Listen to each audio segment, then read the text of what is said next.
what you think it is. This world is not what you think it is.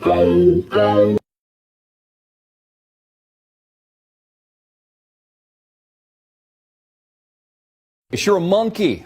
Yeah, that's right, you're a monkey. Ooh, ooh, ooh, ooh. According to the scientists, you know, scientism, the religion of atheists, you're a monkey. Yeah, you're no different from a monkey. You came from an ape. That's what they're telling us. In fact, there's a big story on Drudge Report today. There's a monkey skull that they allegedly found, and they say that that's where we came from. We're all monkeys. We're just a bunch of apes. And also, the scientific community says that we came from nothing. That's right. There was a blob of goo. It's kind of just like this muck of mud. They don't know where it came from. It wasn't alive. It was just kind of this gooey sludge stuff. It exploded randomly. It's magical. It was magic. It exploded and created this vast cellular universe of planets and stars and all of these ecosystems that, by the way, are completely and unarguably intelligently designed. Right? Think about the rain, how the process comes from the ocean, then it cycles into the air, fills the clouds, rains down onto the mountaintop, forms glaciers, erodes the earth, creates rivers, streams. All life just builds upon that. You know, it's interesting, too. I've been watching some things on the internet and what we still have left, right? That isn't corporate, state-owned media that's been programmed to the top to deceive us from the real truth. You know, there hasn't been a single darn conspiracy that I've ever researched that hasn't become fact. To the scientists, right? The goo exploded and created this intelligent universe. They don't think it's intelligent, but it just came from nothing. In fact, it's such a miracle. It would be like nature, a tornado rolling through like a forest and then building an automobile, right? Just kind of running through as this wild nothingness with no consciousness, just at random, spinning on the alleged ball that is the planet, even though a lot of people think it's flat because they think we have a flat Earth. Get to that in a moment. And then all of a sudden, it created the intricacies and the intelligent design of things like cells. Even when you look at it from a microscopic level, you see a cell has all these moving different parts, proteins synthesizing, mitochondria, all these different elements of a cell, hundreds and hundreds of different elements and protons and neutrons moving away. And if they didn't move around in that very specific form, then life wouldn't exist at all. So the example of a tornado rolling through and then assembling a Boeing 747 randomly in the middle of a forest, as insane as that sounds, that's actually what they've sold the American people. The biggest, arguably, and greatest cover-up in world history. They say you're a monkey because one man, a scientist who followed scientism, named Charles Darwin, who was also a Freemason, said so. In fact, they never explain all these holes in the gap. So let me give you an example. If we evolved from, let's say, goo, and then we turned into fish, how did the fish later develop wings? How did the fish turn into frogs? Even if it was over millions and millions of years. How come there are no fossils of the in-between the fish and the frog? Shouldn't there be like fossils of a fish frog somewhere? Shouldn't we have found like millions and millions of those in the sediment of the earth? The transitionary period, I talked about that yesterday. The transitionary period from a fish to a frog or a fish to a bat. How did they develop wings? Where are the fossils?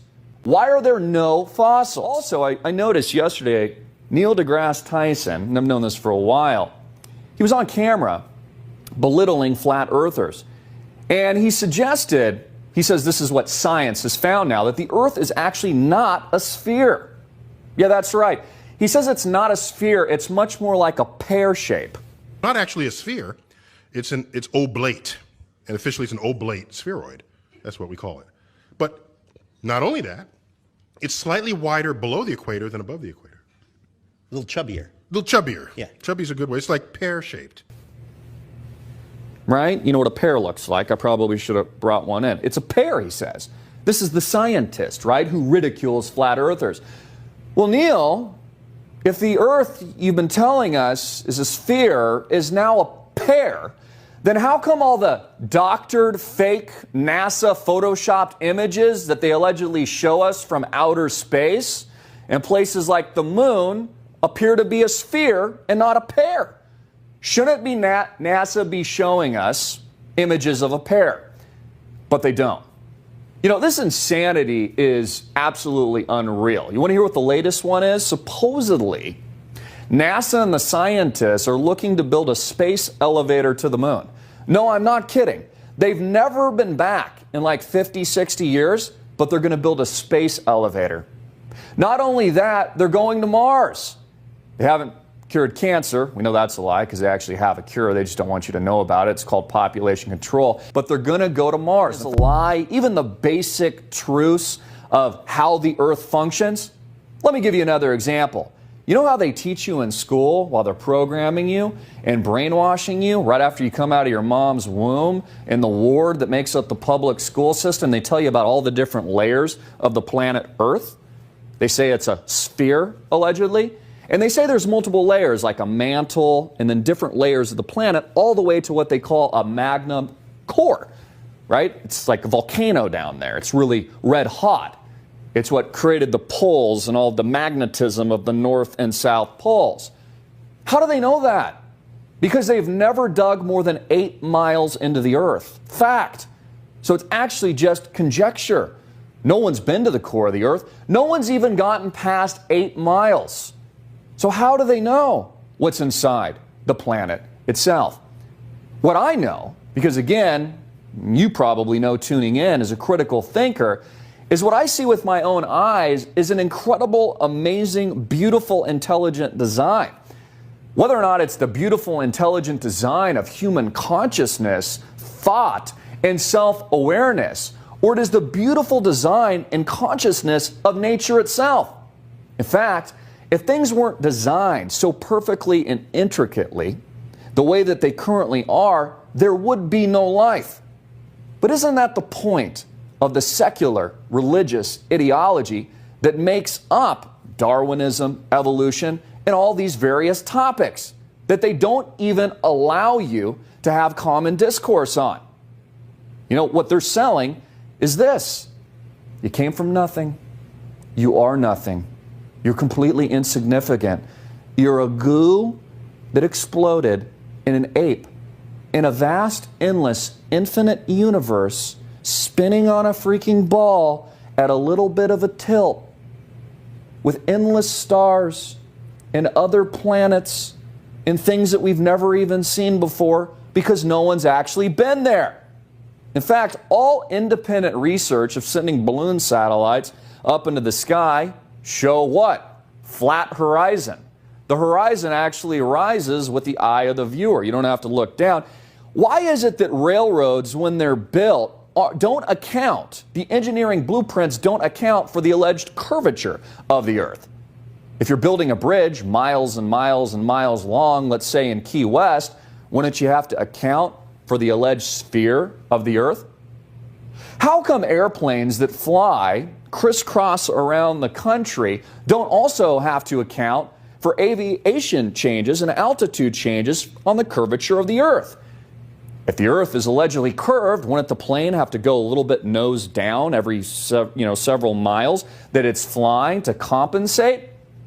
If the Earth is allegedly spinning 1,000+ miles per hour and the average Boeing 747 flies 500 miles per hour, wouldn't the Earth be spinning faster than the plane itself and eventually catch up to it if, let's say, the plane was flying east? You know, when you begin asking these fundamental questions, you'll begin to understand that most of what you get on all the topics I just discussed, and believe me, there's many more, are disinformation campaigns. You want to know the biggest disinformation campaign? The Flat Earth Society. It's controlled opposition. People that even consider these scientific inquiry seem insane. In fact, Barack Obama very interestingly, because if it was just a conspiracy and wasn't worth thinking about it, I don't know why you'd mention it. Why don't you just ignore it? But I don't have much patience for anyone who denies that this challenge is real. We don't have time for a meeting of the Flat Earth Society. President Obama, during his presidency, mentioned flat Earth multiple times. He would say things like, we don't need to discuss or we don't need to have a debate with flat earthers or the Flat Earth Society. You see, he's telling you right to your face that it's a giant cover-up. Again, I said earlier in this video, there's not a single conspiratorial inquiry that I've made in my entire life that hasn't been true. So what, we're just supposed to take NASA's word for it? I tell you what, one thing that NASA's done a great job of is collecting billions and billions of dollars from the American taxpayer slave. And all we got is one alleged moon landing, and we've never been back. But they're going to colonize Mars. It's a hoax. It's a hoax. Everybody knows that. It's a complete hoax. This is a hoax. It's a shame. And that was the second story to a total hoax.